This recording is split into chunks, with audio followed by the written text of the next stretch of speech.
Hello and welcome to VLearn Virtual Learning Network. Today we will do session number 21 of Human Resource Development, that is Technology and HRD. The topics covered in this session are the definition of Human Resource Development, HRD philosophy, aims of HRD, aims of Human Resource Development, the characteristic features, human resource development activities, the nature and allocation of work, technology and work, managing the technological change in work organization, relating human resource development and technological changes, and developing the change mindset. Now, firstly we will discuss the definition of HRD. Human resource development होता क्या है? एक strategic और coherent approach है to the development of an organization most valued asset.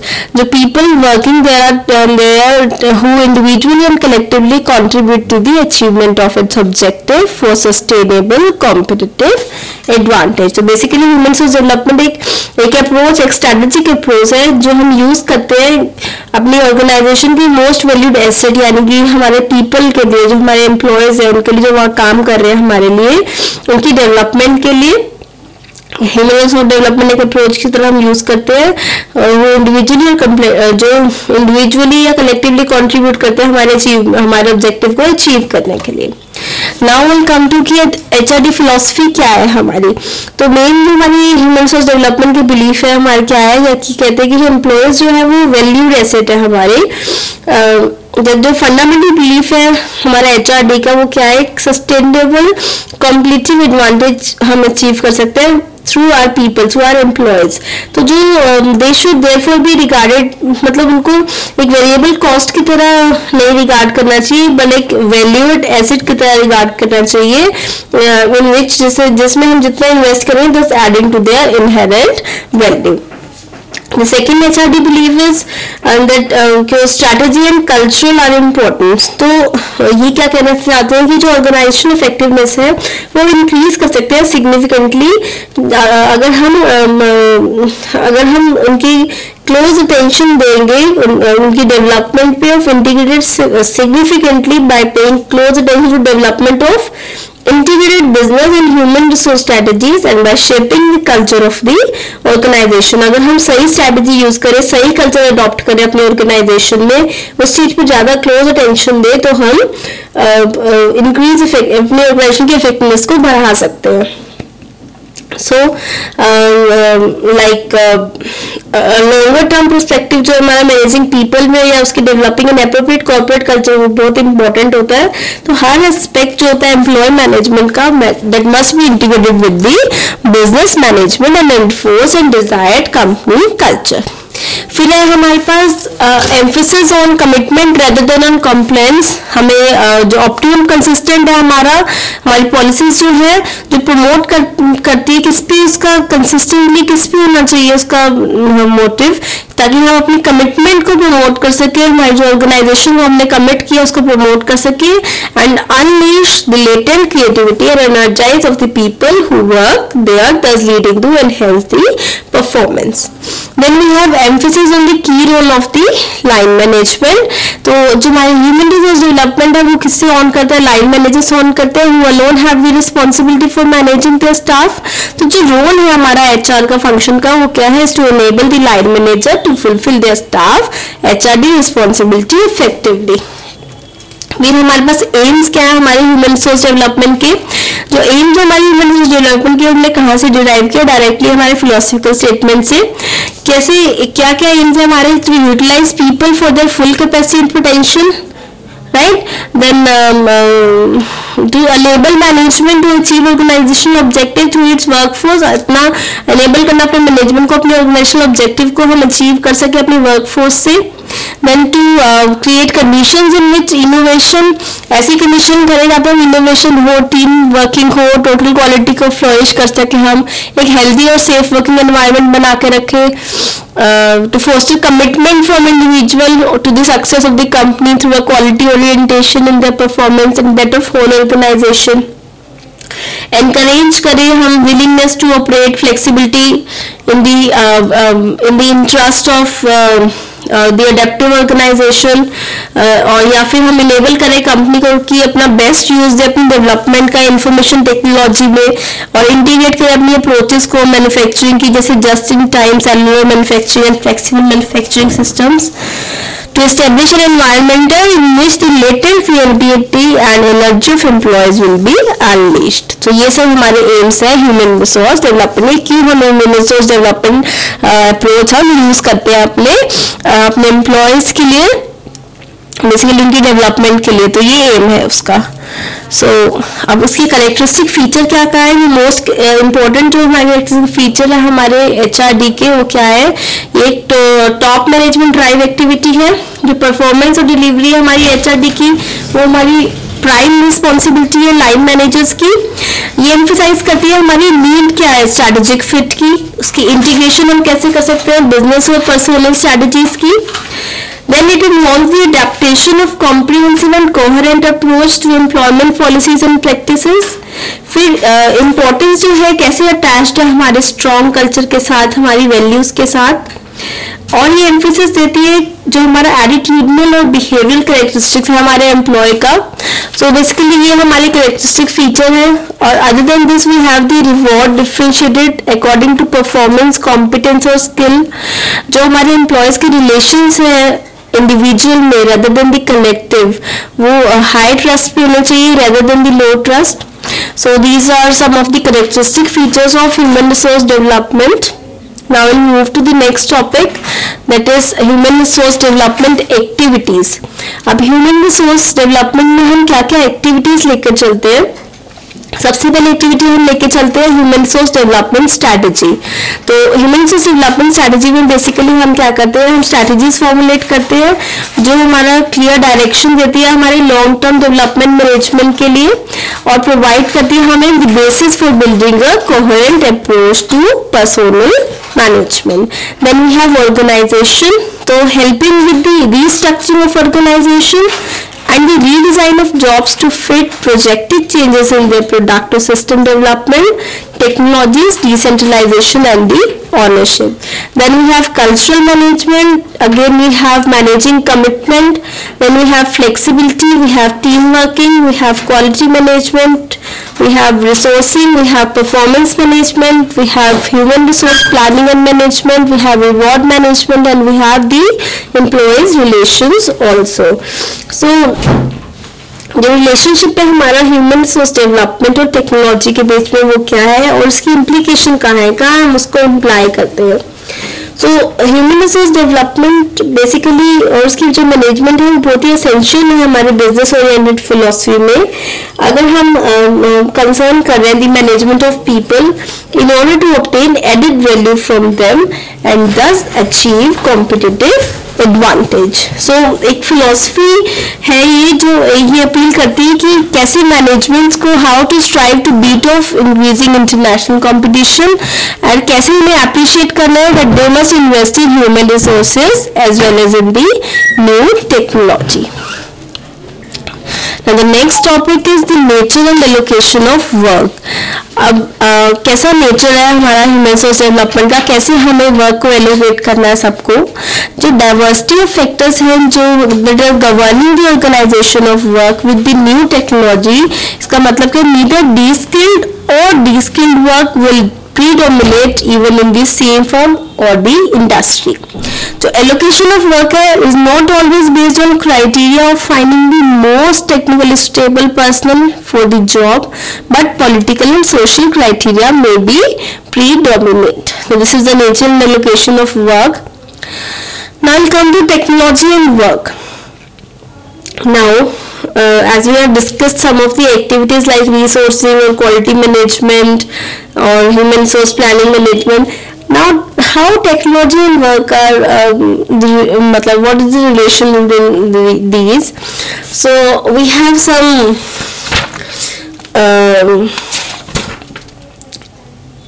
Basically इस phenomena को जो हमारे पास है टेक्नोलॉजी और वर्क से रिलेटेड, हम इसको कुछ एग्जाम्पल से समझ सकते हैं।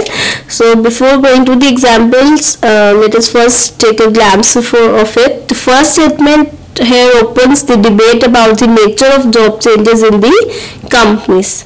कि डिबेट का टॉपिक क्या है जब हम ये टॉपिक ओपन करते हैं कि नेचर ऑफ जॉब चेंजेस होते रहते हैं कंपनी में. What happen to jobs after new technology is introduce. जब नई टेक्नोलॉजी इंट्रोड्यूस जाती है तो जॉब का क्या होता है. तो कुछ राइटर्स ने अप्रोच किया by questioning, by suggesting the deskilling of work roles. Others highlight the new skills that come out of new technology introduction. कुछ लोगों ने तो कहा कि जो नई टेक्नोलॉजी आ गई तो वर्कर्स जो है वो डी-स्किल हो गए, लेकिन कुछ लोगों ने कहा कि नहीं, उससे उनको नई इनोवेशन, नई स्किल्स उनके अंदर आई. So however despite numerous studies in this area, the effect of new technology remain unclear. So basically, after doing this study, we can do this by using some examples, as we have already said. The first is the metal working study. में क्या हुआ, आर्टम ने किया the maker of hydraulic component for aircraft के लिए, जिसने introduce की सीएनसी मशीनरी, स्पीड अप किया टाइम को, it look to machine component and reforming work organisation. So workers now take more responsibility for CNC programming and are flexible across these areas. Then we have vertical reskilling. Vertical reskilling basically, our team is engineer reported broader work roles with the advent of CNC and the partial FMS. Basically these are the examples that are showing the relation that we have discussed, that technology and work is how it is related. मैं नई technology आ गई तो जो हमारे worker है, जो हमारे काम है, जो हमारी मैनेजमेंट है, जो ह्यूमन रिसोर्स डेवलपमेंट का क्या काम है, उनको दोबारा से रीस्किल करना. So in this we have the vertical reskilling and horizontal reskilling and the de-skilling. Now that all comes in the metalworking study only. Then we will come to the next topic, that is managing the technological change in work organization. जब technological change आ जाता है हमारे organisation में, तो हम उस change को, technological change को कैसे मैनेज करते हैं. इसके लिए हमारे पास कुछ मैनेजरियल स्ट्रैटेजी है. नई टेक्नोलॉजी इंट्रोड्यूस करने के लिए कुछ नई स्ट्रैटेजीज फॉलो करते हैं हम. Then we have at the root of all decision to introduce new technology there must some form of planning. उसके लिए कुछ planning चाहिए हमें. Even if this is only to decide what to buy, सिर्फ इतना ही डिसाइड करना हो हमें कि क्या खरीदना है, क्या बाय करना है. तो की डिसीजन आर कंसिडरेशन ऑफ, तो इसके लिए क्या क्या की डिसीजन होंगे, एक्सपेंडिचर कितना होगा, पर्पस क्या है, to which new technologies to be put, we have examine case studies and all. तो ये सब चीजें हमें देखनी पड़ेगी. Then we have rationals of new technology introduction. So यहाँ पे जो rationals है are taken to mean justification for introducing new technology. Rational differ करते हैं हमारे aim से, since aim are prospective and refer to intentions. जो aim होते हैं हमारा prospective होते हैं और हमारी intention से को refer करते हैं. तो हमारे जो rationals है उसको हम जस्टिफाई करते हैं, अपनी न्यू टेक्नोलॉजी को बताते हैं क्या है. सो रैशनल जो हमारे एम से डिफरेंट होते हैं इस सेंस में. It is expected that unlike AIIMS rational will be numerous. ऐसा नहीं होता कि एम्स की तरह हमारे रैशनल भी बहुत सारे होंगे. तो और क्वाइट डिफरेंट होते हैं according to the perspective of different actors. When again the metal working studies are there. Then we'll move to the next topic, that is relating HRD and technological changes. So basically जो problem इसमें आ रही थी वो क्या आ रही थी कि HRD और टेक्नोलॉजिकल चेंजेस को कैसे रिलेट कर सकते हैं. कि new technology changes jobs, but how are these job defined. So basically जो जॉब डेफिनेशन है और वर्क ऑर्गेनाइजेशन है उसको एज्यूम किया टेक्नोलॉजिकल डिटर्मिनेंट्स में to be directly informed by the kind of technology employed and therefore unproblematic. So we have like Woodward ने काम किया, जैसे कि asserted that management organization varied according to nature of manufacture, whether single unit or large or small batches. ऐसे similarly Bronner ने 1964 में consider किया कि different form of technology offer करती है डिफरेंट फॉर्म ऑफ कंट्रोल. तो recognising that social and political factors were involved in the process this. So we have different words for this. So ये दिन pilot study में तो देखा managers regularly refer कर रहे हैं तो lack of choice available in work organisation. Once the new technology itself was chosen, हम अपने आप नई टेक्नोलॉजी चूज कर लेते हैं तो एज्यूम करते हैं कि वर्क ऑर्गेनाइजेशन इश्यूज जो है वो अनप्रॉब्लमेटिक हो गए हैं. लेकिन जो कॉन्ट्राडिक्टिंग है इसके दिस डिटरमिनिस्टिक व्यू क्या है, जो क्राइटेरिया है डिस्टिंक्टली सोशियो पॉलिटिशियन है in nature while being applied in job definition and allocation decision. So this contradiction forms a central plank of study which aims to identify, explain the job definition aspect of work organization issues arising from new technology change. Now we come to the next topic, that is developing the change mindset. अब कैसे develop करना है हमें change mindset? So the times they are changing, sang Bob Dylan more the pity perhaps you can say. So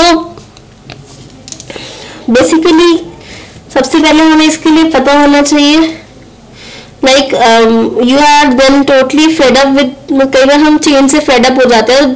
there is no stability to nowadays, you know, sooner get things sorted out and there is a restructuring. और एक product change हुआ, कोई नया competitor आया रविंग away with our business, so you just get the line running smoothly and reject minimum when it comes some new technology or a new product is introduced and chaos is let loose. तो उसके लिए सबसे पहले हमें पता होना चाहिए कि मैनेजमेंट होती क्या है. मैनेजमेंट क्या है? Risking yourself in mobilisation of resources, अपने आप को रिस्क में लाना अगर हम रिसोर्सेज को मोबिलाइज कर रहे हैं, और relationship to at the enterprise. That is all about the management, that is management. So her phrase जो हम बोल रहे हैं, every phrase was debated and agonized over a long period. Then will risking yourself का क्या मतलब है? Every time you make decision you risk yourself. जब भी हम कोई decision लेते हैं हम risk लेते हैं. So you chop off one branch of a tree in favor of another. That is the meaning world decide from the Latin desired meaning to cut off. It's a risky business because you cannot easily stick back the branch you have chopped up. Risky business क्योंकि जो branch हमने उसकी काट दी है उसको हम दोबारा उसके साथ जोड़ नहीं सकते. Then mobilizing resources means nothing happens without resources. resources के बिना तो कुछ नहीं होता. और ऐसा नहीं कि हमारे पास enough है, हमारे पास स्कार्स रिसोर्सेज है और हमेशा वो रेडी नहीं होते हैं to provide the advantage that you can say. So हमारे पास पीपल है, मटेरियल है, मनी है, मार्केट है, आइडियाज है, कंपोनेंट स्पेस है, टाइम है, और बहुत सारे ऐसे रिसोर्सेज हैं जो हमें all are required to be mobilise कर सकते हैं, जिसको हम before you can produce and sell what you have to offer. Then we have mobilising relationship, like David Coase, who used to manage director of and Wayne Burton and successfully established team working there. उसने क्या point out किया कि mobilizing resources would only take you so far unless got the relationship right, especially those of people. तब तक आप उसको अपने resources को मोबिलाइज कर सकते हो जब तक आपके जो रिलेशनशिप है विद पीपल वो सही है. पीपल का मतलब हमारे वर्क फोर्स, हमारे सप्लायर्स, हमारे कस्टमर, हमारे शेयर होल्डर, हमारी गवर्नमेंट, कम्युनिटी या हमारे सारे स्टेक होल्डर्स. जब तक आपकी रिलेशनशिप सही है उनके साथ तब तक ही आप अपने रिसोर्सेज को मोबिलाइज कर सकते हो. Then now what's your power as a manager? So as a manager you are almost bound to participate in the process of change in the enterprise. as a manager आपको हर चीज में participate करना पड़ेगा, कोई भी process हो रहा है change का. but कैसे? in your company you may feel that you have a little chance to influence the process of change. आपको लगता है कि आप कोई इन्फ्लुएंस नहीं कर सकते कोई चेंज में, तो जितने भी डिसीजन है वो टॉप लेवल पे हो रहे हैं और जो चीफ एग्जीक्यूटिव है वही कहते हैं वही फाइनल होता है. जो चेंजेस डिसीजन है are handed down and you have to get on with handling and, और आपके हाथ में रहता है कि आपको उन्हें कैसे हैंडल करना है, कैसे इम्प्लीमेंट करना है. But surely you have an effect on how the company और enterprise performance in the implementing of change. So whatever the situation is, at all levels every manager has some contribution required. Her level पे हर manager का contribution required होता है हर situation में. एक certain mindset है ये. सो to identify this mindset, इसको identify करने के लिए, इस माइंडसेट को असिस्ट करने के लिए, उसकी ग्रोथ को the readers will engage in the enterprise for each the work is to be explained. Next we have change at the heart of life. For one thing, in every waking moment and probably when we are asleep as well, we are taking in new impressions and rearranging the old impressions in the light of the new, so that there is no such things as stability. फिर stability जैसी कोई चीज़ रही नहीं है. हम हर moment पे कुछ ऐसा सोचते हैं, पुरानी वाली चीज़ों को, पुराने इंप्रेशंस को रीअरेंज करते रहते हैं और नए आते रहते हैं उनकी जगह पे. So neither would we want there to be. So several significant schools of philosophic thought have stressed this. कुछ स्कूल फिलोसफिकल थॉट दिए हमें कुछ सिग्निफिकेंट स्कूल्स ने. जैसे हमें सबसे पहला थॉट मिला कि life as a process, life जो है वो प्रोसेस की तरह है. So if change is microsecond, by microsecond essence of living, our theme of the need for change mindset should not be difficult to absorb because it fits with the very structure of our minds and our thinking. The next philosophic thought we get is life and is interaction. Second contributor है इस perception का, वो है existence is George Henry. So he lectured much and wrote little, but his students felt that what he was saying was so powerful that they looked detailed notes and produced his material so that we after his death can reflect upon it. He gave rise to a psychological theory academically known as symbolic interactivism. Then we have the living experience, the third guru who has something to offer to this theme of human becoming and what they become. So fortunately he is very much still with us at the Case Western Reserve. So we come very much closer to our business themes as that is the area of his academic activity, the living experience, right? So here we have the learning cycle based on the ideas of David Kolb के basis पर जो है, like firstly we have work and life experience. Work और life experience के बाद हमारे पास reflection on experience, क्या रिफ्लेक्शन हमारी वर्क और लाइफ का. Then we have drawing out principles and concepts and then we testing out principles in new situation. After testing then again we will work and life experience. So here comes the experimental learning. Experimental learning वो होती है that we reflect upon the experience that we have just had, जो भी हमें experience हुआ है, right? So जो भी हमें experience हुए हैं बेसिकली वो रिफ्लेक्ट करता है, वो हमारी एक्सपेरिमेंटल लर्निंग होती है. उससे हम कुछ कॉन्सेप्ट ड्रॉ आउट करते हैं, कुछ कॉन्सेप्ट निकालते हैं, कुछ प्रिंसिपल निकालते हैं. फाइनली हम उनको टेस्ट करते हैं, नए कॉन्सेप्ट पढ़ते हैं, some principles from this reflection. Finally we test out the new concept, फिर नए कॉन्सेप्ट देखते हैं नए सिचुएशन में, so that they become part of the ongoing experience on which we shall continue to reflect, and so is a never ending circle और even spiral. Then change is learning as the core contribution is significant one. क्यों था significant core का contribution? Because उसने practically equate किया change को और learning को. सो जब हम लर्न करते हैं हम चेंज होते हैं. When you learn you change, when you change you learn. A book on change is therefore also a book about learning. जब भी हम कुछ चेंज हो रहा है तो हम कुछ ना कुछ नया सीख रहे हैं, कुछ ना कुछ नया लर्न कर रहे हैं. So change is learning. when we have a positive approach. So these perception is to be human can help us to take positive approach to change and make it work to our advantage and that to our enterprise. Positive approach होगी तो हम जो perception है हमारा सोचने का अगर वो पॉजिटिव होगा तो हमें एक पॉजिटिव अप्रोच मतलब हमारा एडवांटेज है हमारी एंटरप्राइज के लिए. Then we have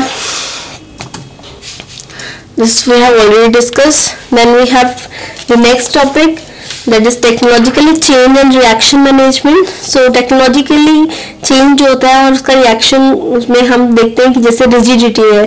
So people जो concerned है अपनी security से, procedure से, rule से, वो कहते हैं कि is the right way to do something and they are inflexible about changing this or that rule. भाई जो भी इनके रूल्स हैं वो फिक्स है, वो उसको चेंज नहीं करते, रिजिड है वो उसके लिए. तो वो ऑपरेट करते हैं purely logical point of view से और बिलीव करते हैं, don't believe that they can show their emotions और यूज देयर इंट्यूशंस और even express the view at the meeting without checking first that it is correct. भाई कुछ भी अपने मुंह से नहीं निकालेंगे जब तक उन्हें लगा कि जो मैं कह रहा हूँ वो सही है या नहीं है.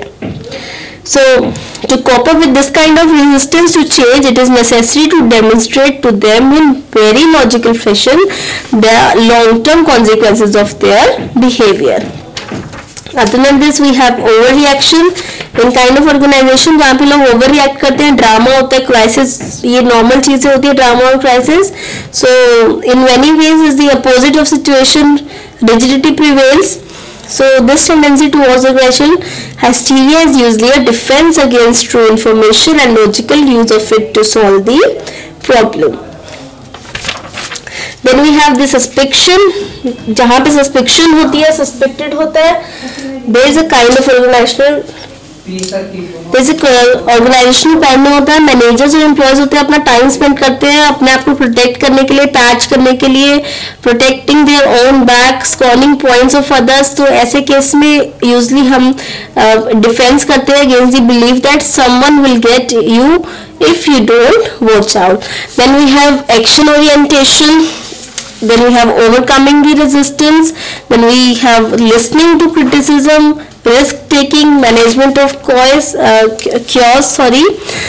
So all these are the things. जो टेक्नोलॉजी चेंज होने के कारण हमें जो भी रिएक्शन होता है उसको हमें कैसे मैनेज करना है. फिर मैनेजमेंट क्योस हो गया, उसको कैसे ठीक करना है, रिस्क टेकिंग को कैसे ठीक करना है, क्रिटिसिज्म को कैसे सुनना है, कैसे उसको ठीक करना है, रेजिस्टेंस को कैसे ओवरकम करना है.